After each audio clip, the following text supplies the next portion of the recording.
What if I told you that one of the greatest lost treasures in history might still be out there? A secret hoard worth billions, hidden by the Roman emperors themselves.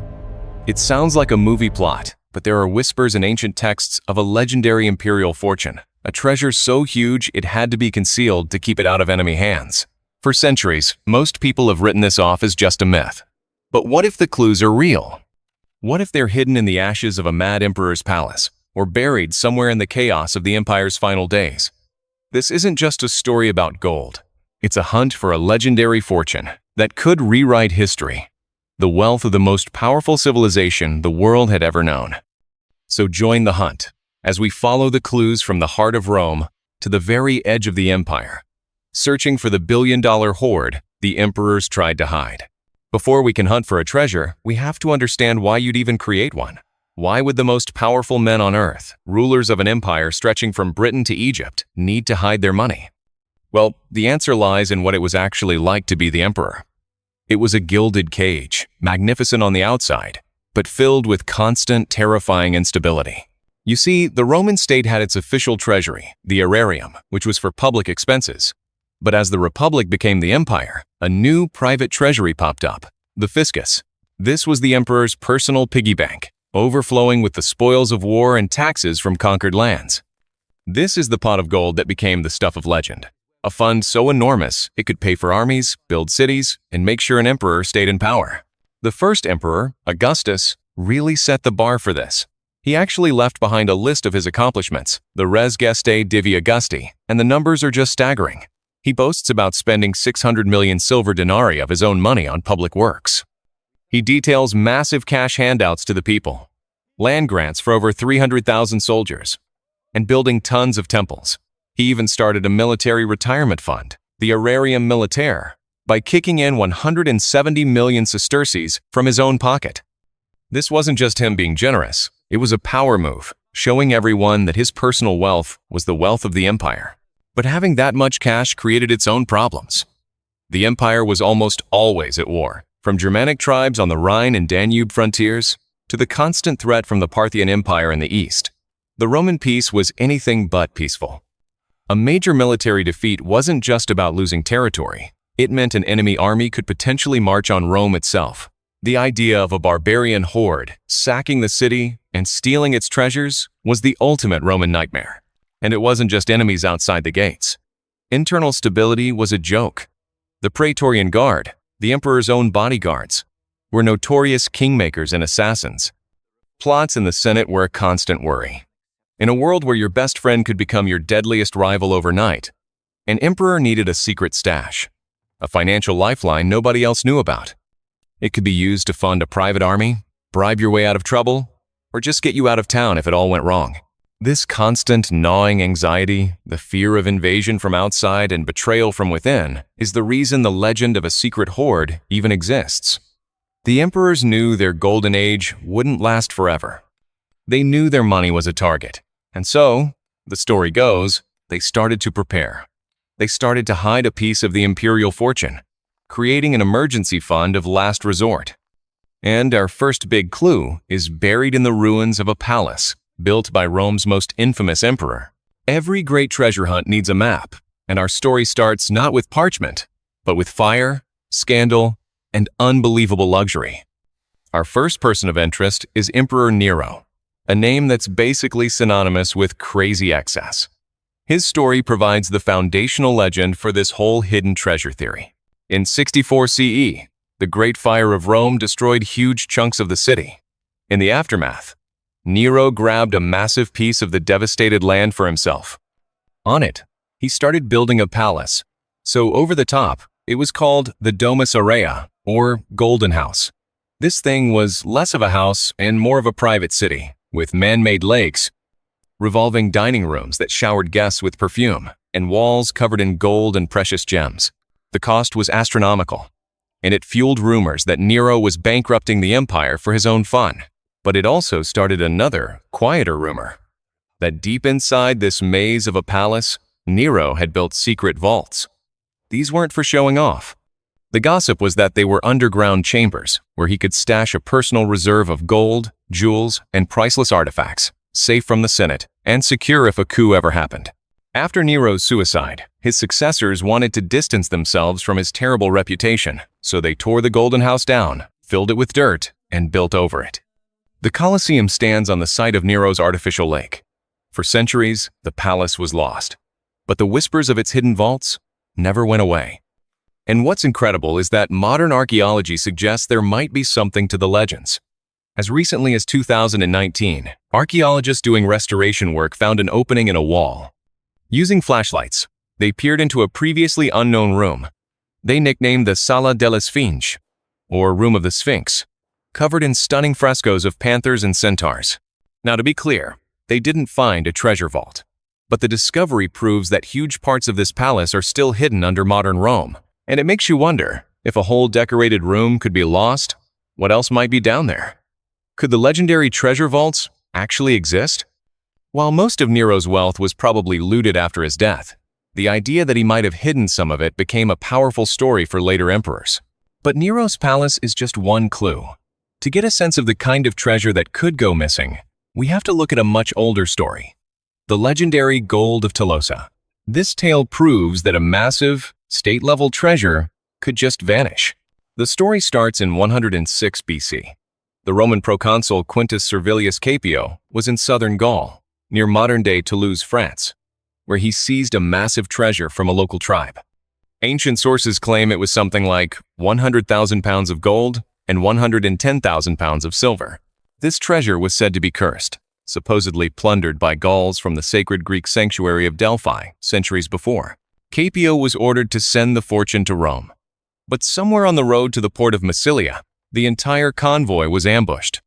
The guards were killed, and every last bit of the treasure vanished, never to be seen again. Suspicion immediately fell on Capio, who many believed had staged the whole thing to steal the fortune for his family. Nothing was ever proven, but soon after, his army suffered a catastrophic defeat at the Battle of Arausio, and he died in disgrace. His family seemed to suffer from bad luck for generations, leading to the Latin saying, Aurum habet Tolosanum. He has the gold of Tolosa, a way of saying someone's ill-gotten gains would only bring them misery. The story of the Gold of Tolosa is critical because it shows that a massive, state-sponsored treasure could be lost by the very official supposed to be guarding it. If a Republican proconsul could pull that off, just imagine what a paranoid emperor with absolute power could do. The Gold of Tolosa provides the blueprint for how an imperial hoard could be made to disappear. Nero's palace gives us the motive and a potential location for our first secret hoard, while the Gold of Tolosa gives us the method. This is where the theory of a hidden hoard really kicks into high gear. Our trail of clues now leads us into the twilight of the Western Roman Empire. If there was ever a time to use a secret emergency fund, this was it. The anxieties of Nero's time had exploded into a full-blown crisis. The borders were collapsing, barbarian armies were at the gates, and Rome itself was in the crosshairs. For 800 years, nobody had managed to sack the city of Rome. That all changed in August of 410 CE, when Alaric, king of the Visigoths, did the unthinkable. He breached the walls and plundered the city. This event sent a shockwave across the world. For 3 days, Alaric's men looted Rome. The amount of loot they took gives us a real sense of what was at stake. Before the final sack, the Senate had tried to buy Alaric off with a crazy ransom: 5,000 pounds of gold, 30,000 pounds of silver, 4,000 silk tunics, and 3,000 pounds of pepper. When he finally took the city, one source claims he walked away with another 2 tons of gold and 13 tons of silver. But the real question for our treasure hunt is, what wasn't taken?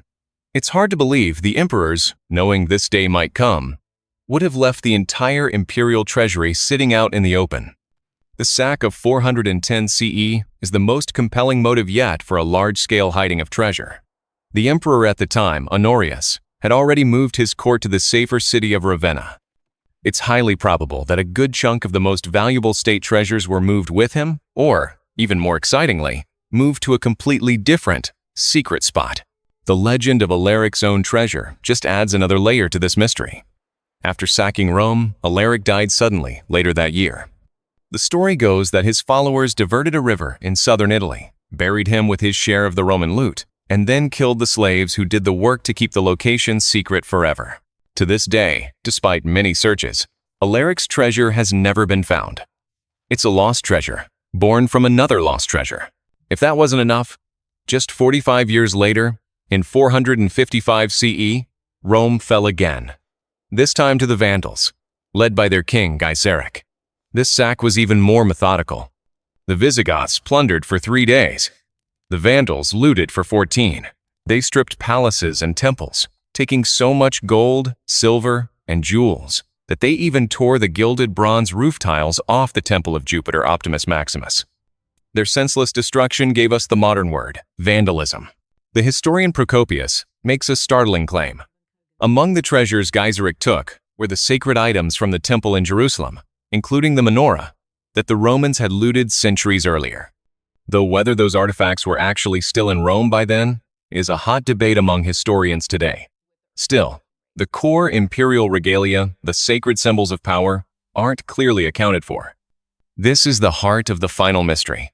Faced with total collapse, what did the last Roman emperors do with their ultimate emergency fund? This brings us to the big theories. Theory 1. The Eastern Transfer. This is the most logical theory. While the Western Empire was falling, the Eastern Roman Empire in Constantinople was still rich and powerful.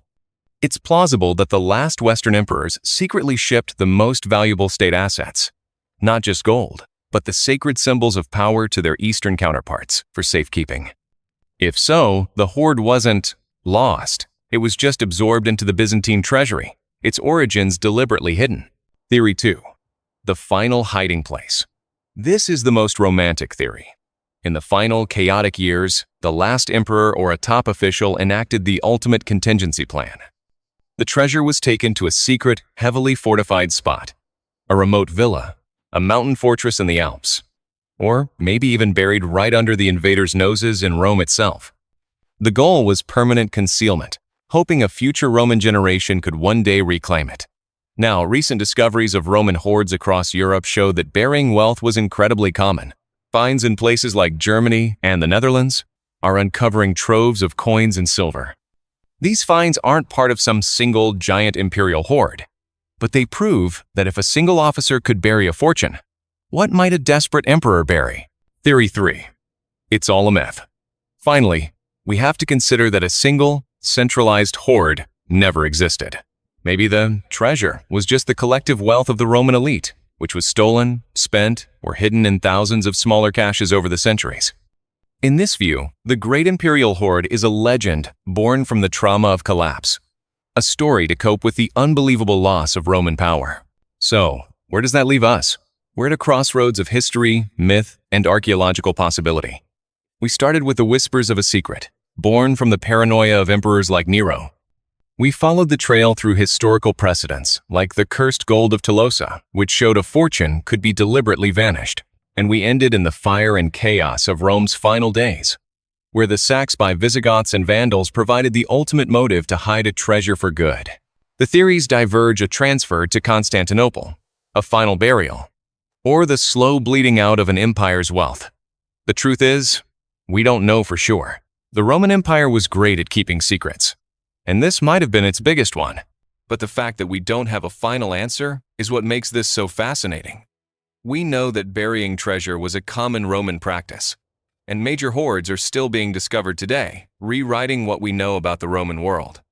Somewhere, in a forgotten field, beneath a crumbling villa, or deep below the streets of modern Rome, the clues might still be waiting. The billion-dollar hoard of the Roman emperors may not be a myth. It may just be the greatest lost treasure in human history. The hunt is far from over. Which of these theories do you believe? Was the treasure secretly moved? Is it still buried somewhere? Or was it never real to begin with? Let me know your thoughts in the comments below. And if you enjoy diving into the great unsolved mysteries of the past, make sure to subscribe and hit the notification bell for more deep dives into history's secrets.